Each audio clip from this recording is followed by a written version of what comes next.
Vamos falar sobre um assunto super importante agora. Novembro chegou, junto com ele chega o Novembro Azul, que é o momento de conscientização dos homens, mas também o assunto é com as mulheres, como eu já falei no começo do programa. Muitas vezes são as mulheres as responsáveis pelos puxões de orelha, que precisa dar normalmente nos homens para que eles acordem para esse assunto tão importante e vá fazer os exames, né? Vamos falar com o Dr. Andrei Soares, que é oncologista e especialista em tumores urológicos do Centro Paulista de Oncologia. Seja bem-vindo ao Revista, tudo bem? Tudo bom, Dini? Obrigado pelo convite. Viu? Assunto de primeira importância também, né? Afinal de contas, é um dos tumores mais comuns no sexo masculino, né? Sem dúvida. No Brasil, é o tumor mais comum sexo mais comum, do sexo masculino. Tá. O tumor de próstata realmente é o mais comum. E se a gente pegar o mundo, é o terceiro tumor mais comum na população mundial. Tem um grau de importância para essa conscientização, sem dúvida nenhuma. E a gente tem visto um aumento no número de casos de câncer de próstata? Então, na verdade, isso ficou um pouco difícil nos últimos anos, uma vez que os exames preventivos ficaram um pouquinho em xeque, né? Então, de 2012 em diante, a gente houve aí uma discussão sobre se deve ou não fazer esses exames preventivos ao câncer de próstata. Então, a incidência vinha aumentando, muito decorrente também desses exames precoces que os pacientes acabavam realizando para fazer o diagnóstico precoce. Tá. Por algumas recomendações, a gente diminuiu essa quantidade de exame preventivo. Então, os casos e os índices de câncer de próstata não aumentaram tanto quanto eles deveriam estar aumentando se a gente estivesse fazendo os exames adequadamente. Ah, então quer dizer que os homens não estão procurando tantos exames quanto deveriam? Não fazem essa procura. A gente ainda pode dizer que tem muito preconceito sobre a forma de se fazer esse exame? Demais, eu acredito que esse é o mais importante que pega no exame. E a gente fala isso todos os anos, né? E a gente não... É impressionante. E a gente vê, assim, existe um nível de conscientização que eu imagino que essas campanhas conseguem atingir todos os anos, mas a gente gostaria que esse alcance fosse ainda maior, né? Que esse preconceito caísse por terra de uma vez por todas, né, doutor? Sem dúvida. Teve uma pesquisa com um torcedor de futebol e mostrou que só 20% deles faziam adequadamente o exame, sendo o PSA e o toque retal, né? E o restante alegava o quê? Bom, a maior parte acha que não é coisa de homem. É mesmo? Então, mais de 2/3 dos homens... Que o exame não é coisa de homem? Não é. Fazer esse exame não é coisa de homem. Quer dizer, é falta de informação, né? Totalmente. Porque a gente sabe que existem exames que se complementam para a detecção desse tipo de câncer, mas um não substitui o outro, né? Exatamente. O PSA não substitui o toque, por exemplo? Não substitui. Existem pacientes que fazem diagnóstico apenas com o aumento do PSA, e existem pacientes que fazem diagnóstico apenas com o toque alterado. Não necessariamente você encontra as duas alterações no mesmo paciente. Tá certo. É muito importante. E a gente tem também a questão do histórico familiar, né? Que muitas vezes as pessoas não se atentam para isso. Mas quem tem tumores, quem tem casos na família, precisa ficar ainda mais atento, né? Exatamente. Então, o fato de você ter um parente de primeiro grau aumenta já em 2 vezes o seu risco. Se você tiver mais de um parente, isso aumenta em 5 vezes o seu risco de câncer de próstata, sem contar algumas outras tumores que você pode ter na tua família que te aumentam o risco de ter uma mutação específica, que às vezes é até relacionada com câncer de mama, aquela mutação do BRCA2, e que também aumenta muito o risco do homem já está no código genético, daí daria para saber se a pessoa tem esse risco ou não. Exatamente. Tá. Bom, a gente tem aqui algumas ilustrações que mostram a formação do tumor, é isso? Eu acho que a gente tem algumas imagens bastante interessantes que mostram o que é a próstata, na verdade, né? E onde ela está situada no corpo. Então, a próstata é uma glândula, na verdade, e ela está aqui embaixo. Essa aqui é a próstata. A gente sabe que... Essa glândula de glândula baixo. aqui de baixo. Tá. Essa aqui é a próstata. Essa intermediária aqui. Aqui em cima é a bexiga.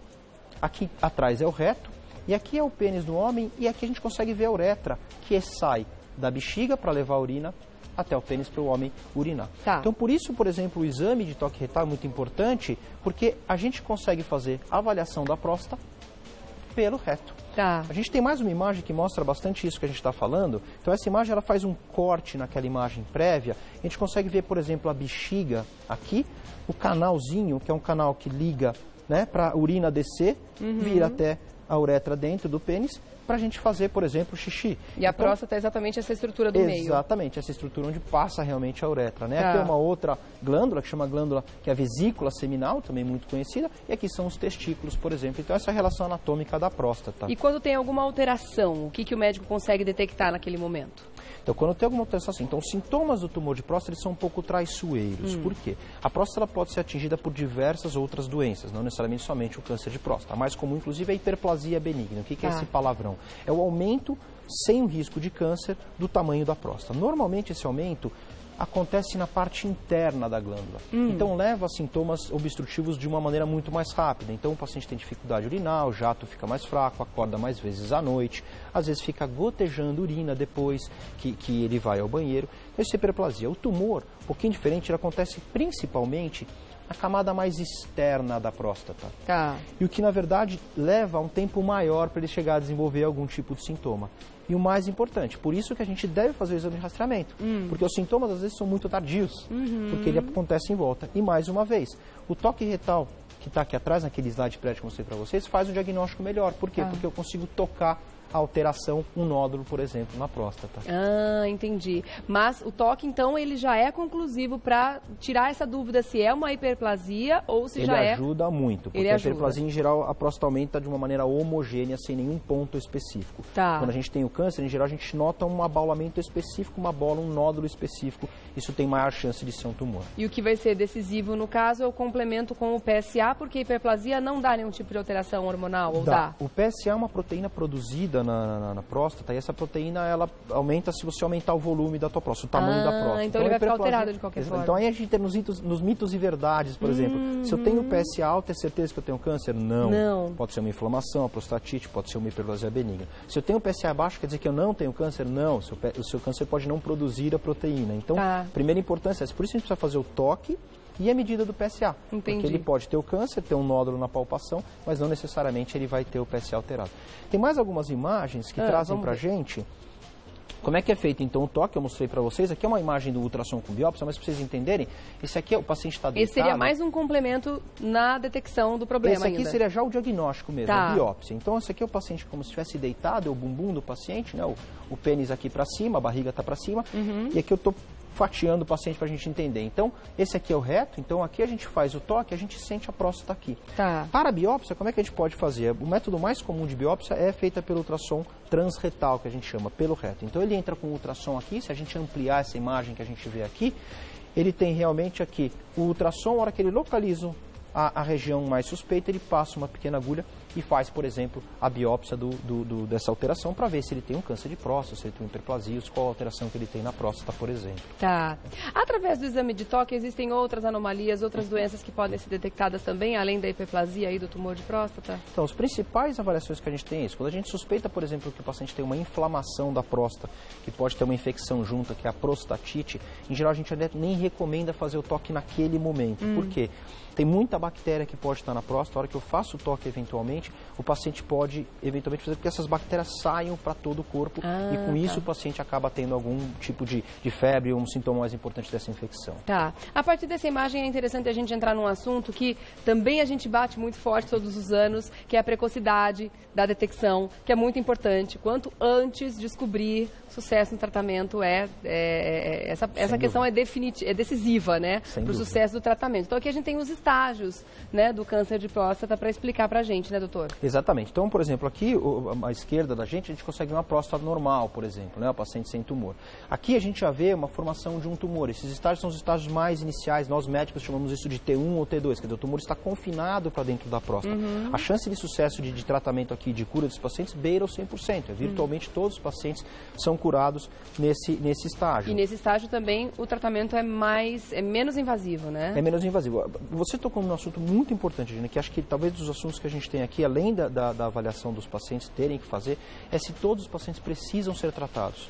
A gente sabe que não. O diagnóstico do câncer de próstata, a gente tem algumas ferramentas que a gente pode avaliar, que é o tamanho do tumor, é o valor do PSA, e essas são as alterações celulares que a gente consegue ver pela resposta da biópsia, se esse paciente precisa ser tratado ou não. Isto é, se aquele tumor ele vai crescer e dá problema para o paciente, para que ele tenha algum risco de morte do câncer de próstata. Então, existe uma parcela muito grande dos pacientes que podem apenas acompanhar o seu câncer de próstata, mesmo com diagnóstico, sem necessariamente fazer os tratamentos. Então, o que é muito bom, você está vigiado, você não vai perder a sua janela de oportunidade de ficar curado, mas você não vai ter alguns efeitos colaterais que o tratamento, por exemplo, pode te trazer. Entendi. E são nesses cenários que são importantes, porque quando o paciente já tem a doença já fora da próstata, pegando outros órgãos, aqui a gente já tem uma necessidade de tratamento, sem dúvida nenhuma, e aqui a gente já começa a perder um pouquinho da chance de cura desses pacientes, né? Tem algum órgão que é acometido primeiro, logo após a próstata?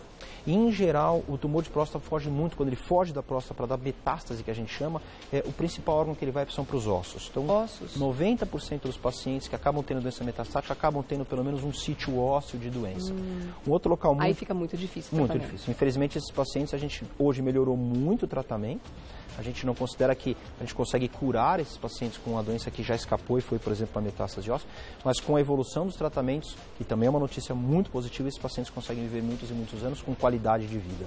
Por que é interessante falar sobre isso também, sobre a gravidade da questão? Não para ficar colocando só medo na cabeça das pessoas, mas cuidado, né? Justamente para que todo mundo entenda a gravidade do problema e que vá atrás, para entender que justamente é nesse momento que o médico quer encontrar com você, né? Caso você tenha o tumor no estágio inicial, no estágio tranquilo do tratamento. E como você falou em evolução de tratamento, hoje são muitas as situações. A cirurgia é uma das situações, mas em casos mais extremos, existem tratamentos bem mais protetores, né? Existe. Por exemplo, esse aqui é um tratamento que a gente tem na televisão aqui, que a gente vai mostrar, que não necessariamente é específico ao câncer de próstata, mas ele faz parte das doenças, ele principalmente para hiperplasia, aquilo que eu falei para vocês do aumento da próstata. Então você entra, por exemplo, pelo pênis com um aparelho e faz uma raspagem no seu canal, que a gente chama de uretra da próstata. Então, se você tem aqueles sintomas de obstrução, você pode raspar. Isso resolve tanto pacientes que têm câncer de próstata ou hiperplasia. No próximo slide, a gente consegue ver também as modalidades de tratamentos que não cirúrgicas. Quer dizer, a gente tem outras opções de tratamento não cirúrgicos hoje, que também levam a uma alta chance de cura dos pacientes. Então, são modalidades, por exemplo, de radioterapia. Essa é a mais conhecida, a mais comum. O paciente deita numa cama, você tem um aparelho que parece um raio-x que vai se movimentando, e ele concentra a dose de radiação na próstata. Ou você tem outras técnicas que você, na verdade, essa aqui é uma ampliação bastante grande da próstata, tá? Aqui em cima estaria a bexiga, aqui a uretra que a gente comentou, o caninho, né, que leva a urina. Você consegue, pelo ultrassom transretal, da mesma maneira que você biopsia, colocar pequenas sementes que fazem radiação muito localizada na próstata. Ali, né? Além disso, o próximo slide mostra pra gente, na verdade, técnicas mais novas que estão vindo, ainda estão em investigação, mas que provavelmente a gente vai ter mudanças no tratamento dos pacientes com câncer de próstata. Por exemplo, esse aqui que é o HIFU. Alguém já deve ter ouvido falar que é aquele aparelho de ultrassom super potente que mata tumores. Então agora está sendo estudado em câncer de próstata. Então pacientes com doença muito localizada podem evitar esses tratamentos todos que a gente falou, tipo cirurgia, radioterapia, e fazer apenas uma aplicação, por exemplo, de um ultrassom de alta intensidade para matar o tumor. Tá. Quer dizer, existem hoje muitas técnicas e claro que cada caso vai ser estudado individualmente para saber qual é que mais se adequa à situação, né, do homem. Agora, a gente podia ampliar um pouquinho a questão, falando sobre as doenças do homem de uma forma geral, não deixando só o Novembro Azul linkado com a próstata exclusivamente. E aí eu queria ampliar também para câncer de pênis, de testículo. Esses tumores também podem estar ligados ao tumor de próstata? Então, esse é um mito, na verdade, que esses tumores têm uma ligação com o tumor de próstata, na verdade, que você ter um, não necessariamente você está aumentando o risco de ter outro tumor, mas que você falou é bastante importante. Então, existe uma campanha que chama Movember, que na verdade deu até o nome para Novembro Azul aqui no Brasil, que é uma campanha que mistura o nome de mustache, a palavra em inglês significa bigode. Por isso que você está de bigode hoje, inclusive, né? Exatamente, com o November de novembro. Então, isso é uma campanha mundial, na verdade, para a atenção da saúde do homem, como você falou, gente. Então, claro, o foco é no câncer de próstata, mas outros tumores também. E se a gente puder lembrar, o tumor de testículo é um tumor que na maior parte das vezes acaba acontecendo em indivíduos jovens, tá? Então a grande recomendação é você estar lá no banho, igual a mulher faz a avaliação, o autoexame da mama, o homem está lá, lavando, ele pode tocar o testículo dele e sentir, ver se tem algum nódulo, alguma coisa e procurar ajuda. Então essa é a coisa mais importante. E aproveitar a segunda campanha mais importante de todas é lavar o pênis. A higiene é o maior fator de risco de câncer de pênis, é a falta de higiene. É mesmo? E o Brasil é um dos maiores países com a maior incidência de câncer de pênis no mundo. Olha aí, por falta de informação. Por falta de informação. Conscientização da importância da higiene. Sem dúvida nenhuma. Que coisa, esse dado eu não conhecia, doutor. Exato. E a vacinação do HPV.